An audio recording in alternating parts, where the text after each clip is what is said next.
खाने वालों का बस नहीं चलेगा कि प्लेट के साथ उंगलियां भी चाट जाएंगे। आज मैं आप लोग के साथ बहुत ही यूनिक और आसान रेसिपी शेयर करने वाली हूँ, जिसे हम गंदम के आटे से बनाने वाले हैं। अगर आप समोसा, कचौरी या आलू बड़े खाने के शौकीन हैं तो आपको ये रेसिपी जरूर पसंद आएगी। बिस्मिल्लाहिर्रहमानिर्रहीम, अस्सलाम वालेकुम। मैं हूँ इकरा, आप देखेंगे कुकिंग विद रफिया ऑर्डर का चैनल। तो चले जी, बिना टाइम ज़ाया किए आते हैं मज़ेदार रेसिपी बनाने की तरफ। सबसे पहले यहाँ पर हमने ली थी 4 छोटी ब्रेड स्लाइस। तो ये छोटी तो इसलिए हमने 4 ली थी, अगर आपके पास बड़ी हैं तो आप 2 ले सकते हैं। इसको चॉपर में ऐड करके अच्छी तरीके से इसका हम चूरा बना लेंगे इस तरीके से। तो अच्छी तरीके से ये हमारे ब्रेड क्रम्स रेडी हो चुके हैं। अब इन ब्रेड क्रम्स को हम रखेंगे साइड पर, जब तक इसको हम बाद में यूज़ करेंगे। तो यहाँ पर हमने ली थी 4 बड़े साइज़ के आलू, जिसको अच्छी तरीके से हमने बॉयल कर लिया था। अब अच्छी तरीके से इसको ग्रेटर की मदद से ग्रेट कर लेंगे आलू को इस तरीके से। आप चाहें तो आलू को मैश भी कर सकते हैं। अब इसमें हम प्याज शामिल कर देंगे। एक बड़ा साइज़ का प्याज लिया था, इसको हमने चॉप कर लिया था। हरी मिर्च जायके के मुताबिक ऐड कीजिएगा। जीरा शामिल कर देंगे, थोड़ा सा गरम मसाला शामिल कर देंगे और नमक शामिल कर देंगे जायके के मुताबिक। चाट मसाला शामिल कर दिया और चिली फ्लेक्स शामिल कर दी। धनिया का पाउडर शामिल कर दिया, इसमें 1 छोटा चम्मच। कश्मीरी लाल मिर्च शामिल कर देंगे 1 छोटा चम्मच। और यहाँ पर हमने ताज़ा धनिया ऐड कर देने 4 बड़े चम्मच। अब इसमें हम ब्रेड क्रम्स जो हमने बना के रखे थे पहले ही, वो इसमें हम ऐड कर देंगे आलू के मिक्सचर में। अच्छी तरीके से अब इनको मिक्स कर देना है, ताकि सारी चीज़ें जो है ना वो आपस में मिक्स हो जाए। ब्रेड क्रम्स, आलू और सारे मसाले वगैरह। अगर आपके पास ब्रेड क्रम्स नहीं है तो आप इसमें कॉर्नफ्लोर या चावल का आटा भी इसमें ऐड कर सकते हैं 2 बड़े चम्मच। इसको अच्छी तरीके से हमने मिक्स कर दिया, रखेंगे साइड पर। यहाँ पर हम स्लेरी बना रहे हैं, उसके लिए यहाँ पर हमने गंदम का आटा ऐड कर दिया था 1 कप, और इसमें थोड़ा सा पानी ऐड करते जाएंगे और अच्छी तरीके से मिक्स कर देंगे। आप चाहें तो इसमें बेसन या मैदे का भी इस्तेमाल कर सकते हैं। अब इसमें 1 चुटकी बेकिंग सोडा शामिल कर देंगे, ये ऑप्शनल है।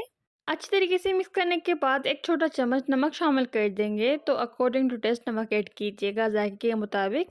अच्छी तरीके से मिक्स कर देंगे, मिक्स मिक्स मिक्स। और इसमें ज़ीरा शामिल कर देंगे आधा छोटा चम्मच, और इसमें थोड़ी सी चिली फ्लेक्स शामिल कर देंगे 1 छोटा चम्मच, ये जायके के मुताबिक ऐड कीजिएगा। हरा धनिया शामिल कर देंगे चॉप किया हुआ, जिसको अच्छी तरीके से हमने चॉप कर लिया था। तो 2 से 3 चम्मच इसमें हम ऐड कर देंगे हरा धनिया। अच्छी तरीके से मिक्स कर देंगे और इसमें 1 बड़ा चम्मच सफ़ेद तिल शामिल कर देंगे, इससे जायका बहुत ही ज़बरदस्त आएगा। अच्छी तरीके से मिक्स करने के बाद इसको हम कवर लगाकर 5 से 7 मिनट के लिए साइड पर रखेंगे। तो यहाँ पर हमने लिए थे 4 मीडियम साइज़ के टमाटर, लहसुन और हरी मिर्च ली थी, जिसको अच्छी तरीके से हम रोस्ट कर लेंगे। तो इसको इतना रोस्ट करना है जब इसकी जो छिलके हैं ना, स्किन, वो खुद ब खुद जो है ना अच्छी तरीके से अलग हो जाए टमाटर से और लहसुन से। तकरीबन हमें 4 से 5 मिनट लगे थे इसको रोस्ट करने में। अब इसको हम छोड़ देंगे 5 मिनट के लिए। स्किन जो है ना जली हुई, इस तरीके से हम निकाल देंगे, तो आसानी के साथ इसकी स्किन उतर जाएगी। अब अच्छी तरीके से सारे टमाटर और लहसुन की इस तरीके से हमने छिलके उतार दिए हैं। तो हमने यहाँ पर 7 से 8 लहसुन की जवें लेनी है। अब इसको हम छोटे छोटे हिस्सों में इस तरीके से कट कर देंगे। टमाटर को चॉपर में ऐड कर देंगे, टमाटर, हरी मिर्च और लहसुन को। अब इसमें हम आधा इंच का टुकड़ा शामिल कर देंगे अदरक का। नमक शामिल कर देंगे आधा छोटा चम्मच, जायके के मुताबिक। थोड़ा सा ज़ीरा शामिल कर देंगे, तकरीबन आधा छोटा चम्मच। इसको अच्छी तरीके से हम चॉप कर लेंगे, इस तरीके से फाइन पेस्ट बन जाए अच्छी तरीके से हमारी। तो ये देखिए अच्छी तरीके से पेस्ट बन चुकी है टमाटर, लहसुन और हरी मिर्च की। रखेंगे साइड पर। तो एक पैन में शामिल कर देंगे 1 बड़ा चम्मच ऑयल, ज़ीरा शामिल कर देंगे और कड़ी लीव्स शामिल कर देंगे, कड़ी पत्ता। अब इसमें मिक्सचर शामिल कर देंगे टमाटर, लहसुन और हरी मिर्च का, जो हमने पहले ही बना के रखा था।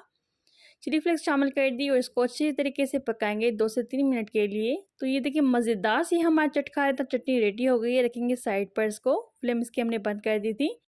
अब हाथों पे थोड़ा सा ऑयल लगा देंगे और आलू का मिक्सचर लेंगे और उसको थोड़ा सा इस तरीके से हम फैला देंगे, बीच में रख देंगे। चीज़ क्यूब्स बीच में रख देंगे इस तरीके से, और उसको हम कवर करके इस तरीके से बंद कर देंगे, ताकि चीज़ बाहर ना निकले। इस तरीके से अच्छी तरीके से इसको हमने शेप दे दिया। इस तरीके से हम सारे जो है ना बॉल्स बना लेंगे।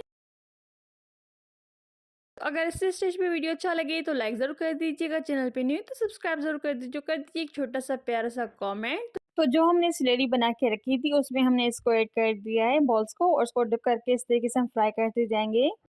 अब इसको हम फ्राई करेंगे मीडियम फ्लेम पर। तो इस तरीके से सारे हम डिप करते जाएंगे स्लेरी में। इसको आप कबाब भी कह सकते हैं, आलू टिक्की भी कह सकते हैं, और इसको कचौरी भी कह सकते हैं। इस तरीके से हमने सारे फ्राई कर देना है मीडियम फ्लेम पर, ताकि अच्छी तरीके से ये लाइट गोल्डन ब्राउन हो जाए। अब इसके हम साइड चेंज कर देंगे इस तरीके से। तो तकरीबन हमें 3 से 4 मिनट लगे हैं इसको फ्राई करते हुए। जब एक बार सारी ये फ्राई हो जाएँगे तो इसको हम प्लेट में निकालते जाएँगे इस तरीके से। तो ये मज़ेदार से स्नैक्स कहें, नाश्ता कहें या आपको कैसा लगा कमेंट में ज़रूर बताइएगा। तो इसको हमने सर्व किया गरमा-गरम चाय के साथ और मज़ेदार सी चटनी के साथ जो हमने बनाई थी। इस रेसिपी को ज़रूर शेयर कीजिएगा फैमिली फ्रेंड के साथ। Wow! Look at this amazing चीज़, इसकी आप चीज़ देखें कितनी अमेजिंग, ये हमारे स्नैक्स बनके रेडी हो चुके हैं। इसको आप नाश्ते में भी इस्तेमाल कर सकते हैं और इसको आप डिनर या लंच में या टी टाइम में भी इसको खा सकते हैं। तो फिर मिलते हैं एक नई रेसिपी के साथ। अपना बहुत सा ख्याल रखिएगा। टेक केयर, बाय बाय, अल्लाह हाफ़िज़।